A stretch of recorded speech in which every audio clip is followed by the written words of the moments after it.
A desert planet with twin suns. They call themselves the Bad Batch. We do what we do. What else you got?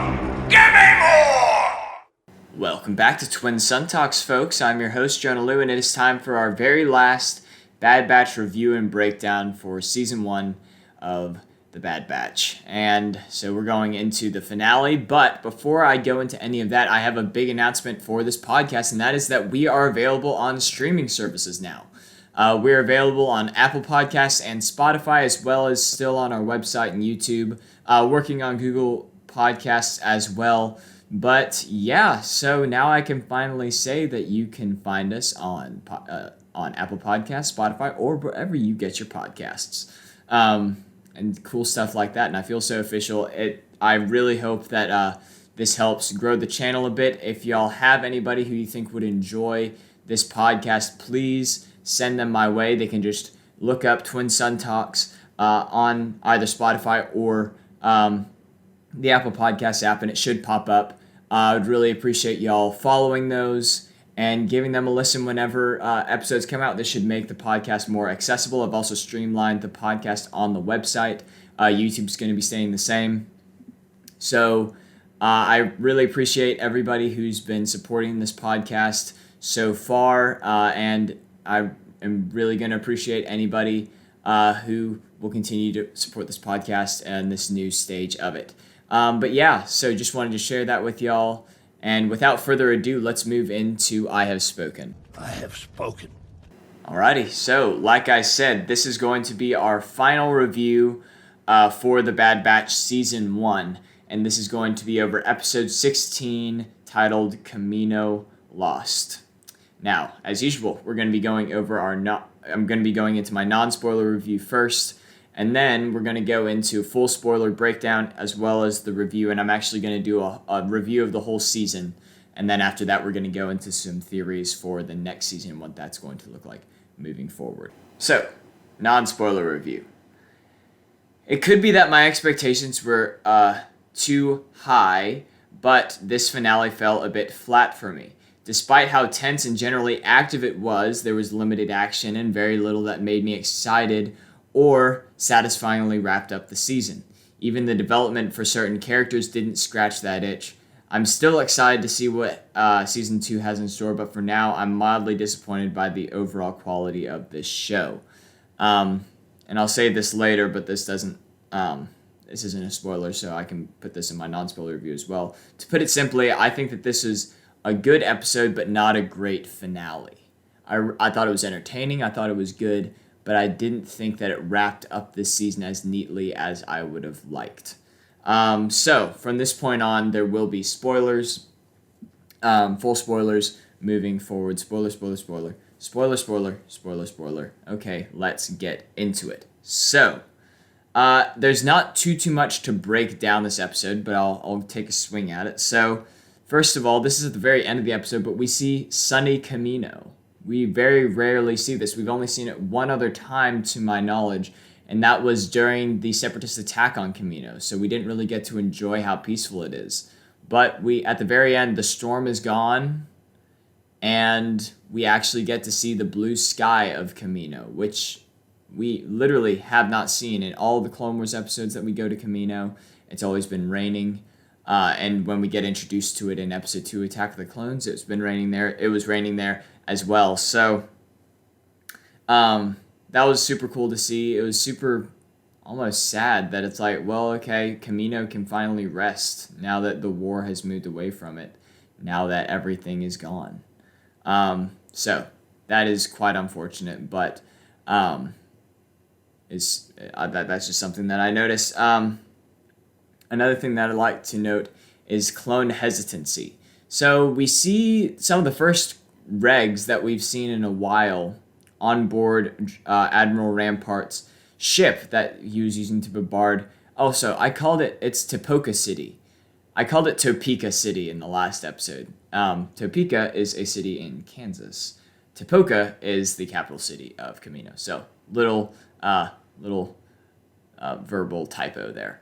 But so whenever Topeka's getting bombarded, a clone walks up, and you can kind of see there's either hesitation or he's almost a bit reserved when he's recounting that, yeah, like, we destroyed it. Like, it's gone.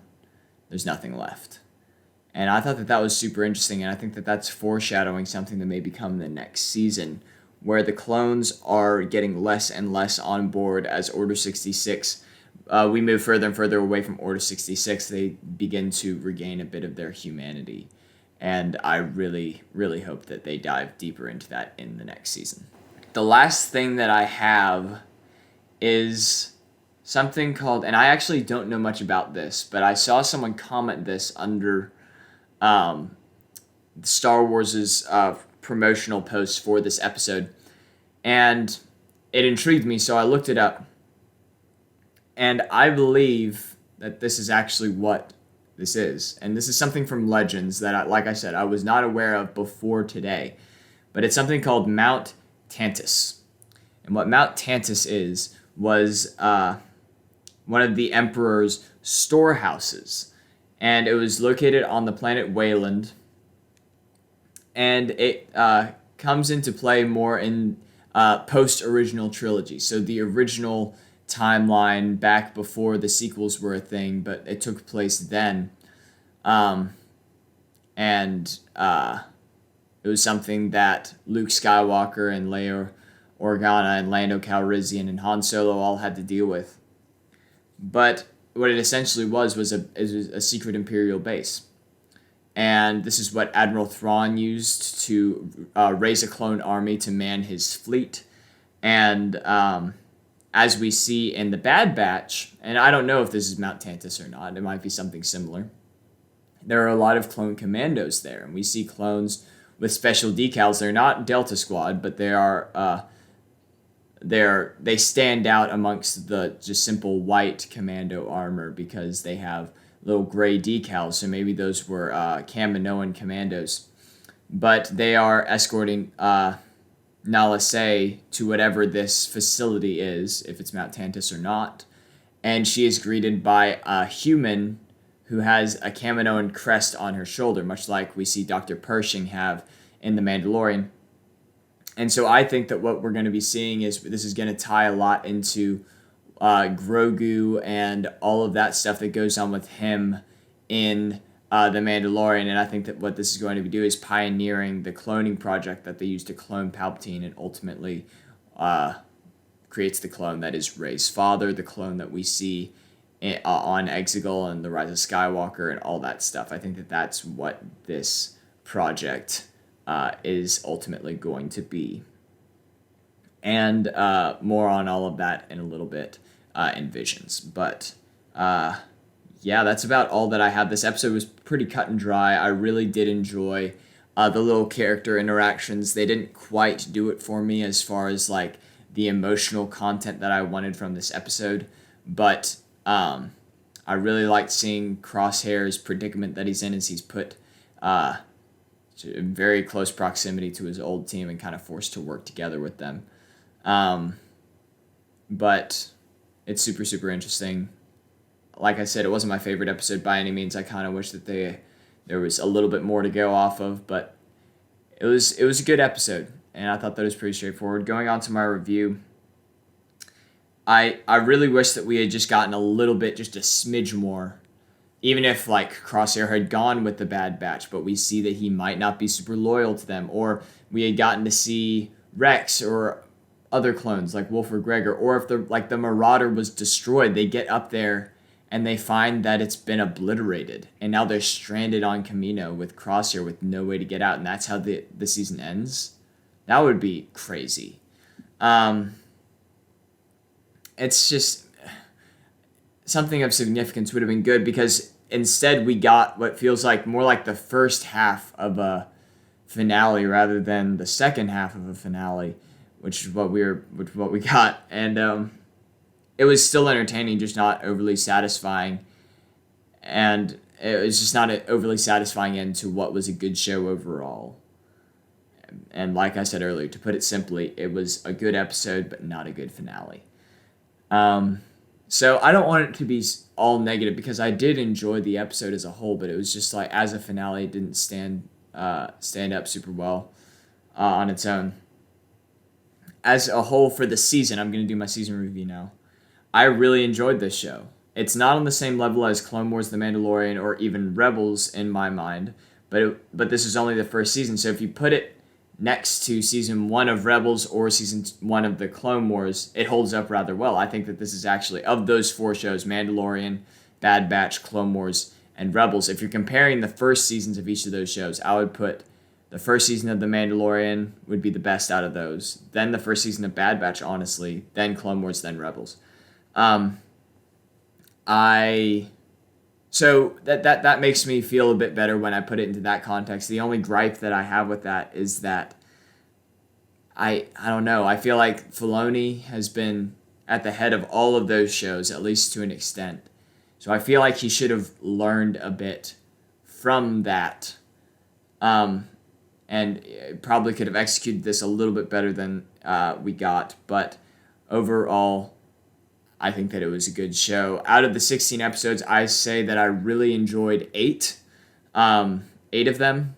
I'd say that I passively enjoyed 4, was underwhelmed by 3, and genuinely disliked 1 of them. But in Filoni, I trust. I'm thinking that next season will be an absolute banger, and until then, we have the Book of Boba Fett to look forward to, as well as Visions. I'm not particularly excited for Visions. I'm not excited, but it just doesn't quite grasp my interest like the other shows do, especially since it's not canon. But all that said, that's all that I have to say for this. Let's move into Visions. To continue, we need one singular vision. My vision. So rather than the next episode, obviously these are going to be visions for the next season, which is coming out sometime in 2022.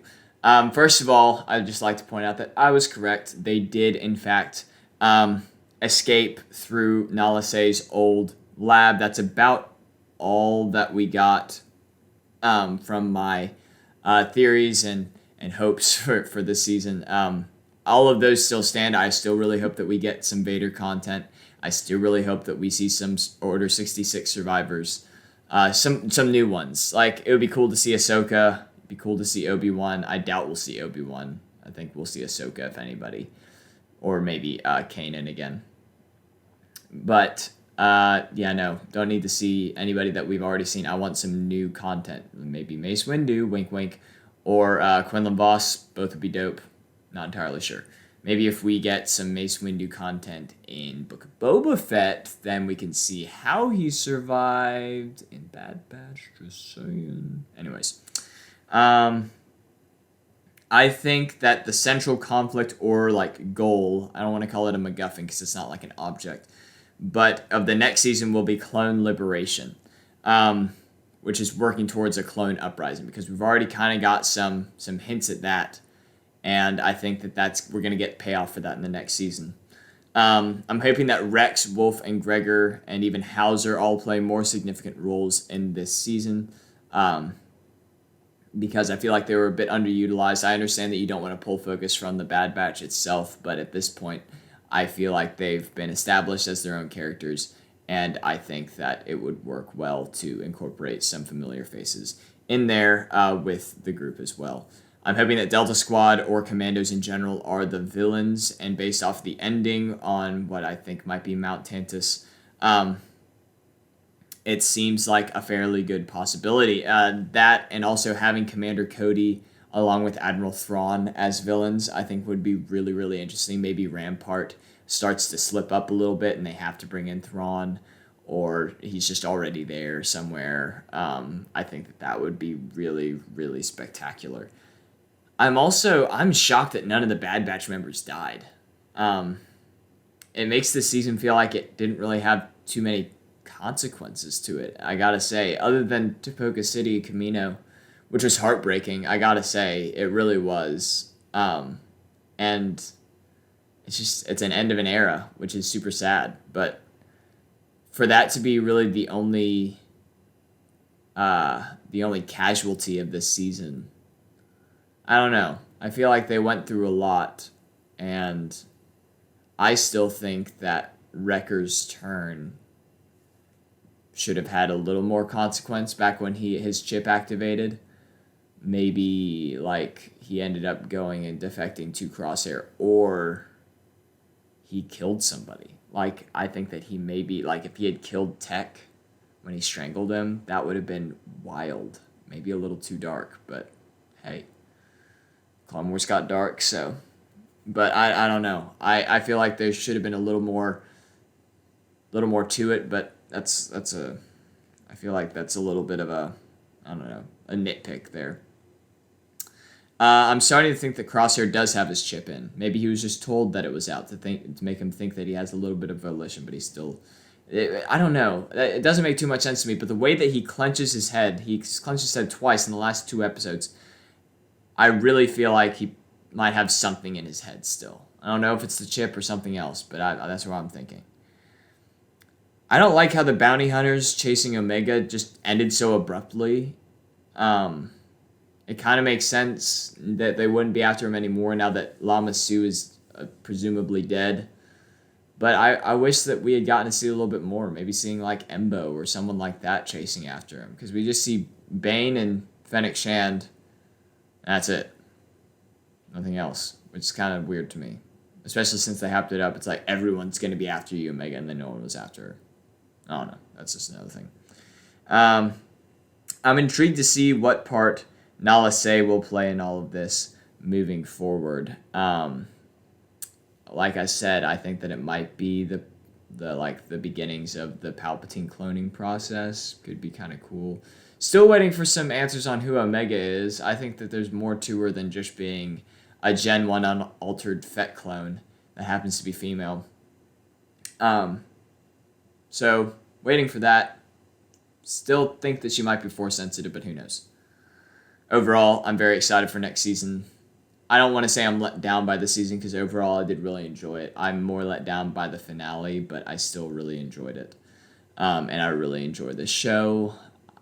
Out of the Star Wars show, I would still rank it below Mandalorian and Clone Wars for sure. It's about on par with Rebels for me. But I liked Season 1 of this show a lot more than Season 1 of Rebels. So, I don't know. We'll just have to wait and see, but I've really enjoyed reviewing this show with y'all. I hope that y'all have enjoyed it. And yeah, this is going to be the end of my reviews until... I guess I'm going to do one big review for Visions, I think, unless I don't like it, and then I'll just mention that I don't like it, and that'll be it. But this will be the end for weekly reviews until Book of Boba Fett comes out in December. So we're back to once a week. That's all that I have. So, just a reminder, we're available on streaming services now. So we're available on Apple Podcasts and Spotify, as well as YouTube and our website. So yeah, just look up Twin Sun Talks or Twin Sun Talks Podcast. It should pop up. And yeah, tell your friends. Continue to support if you've been supporting. And I appreciate all of y'all. You've taken your first steps into a larger world. May the Force be with you, and I'll see y'all in the next episode. Bye, friends.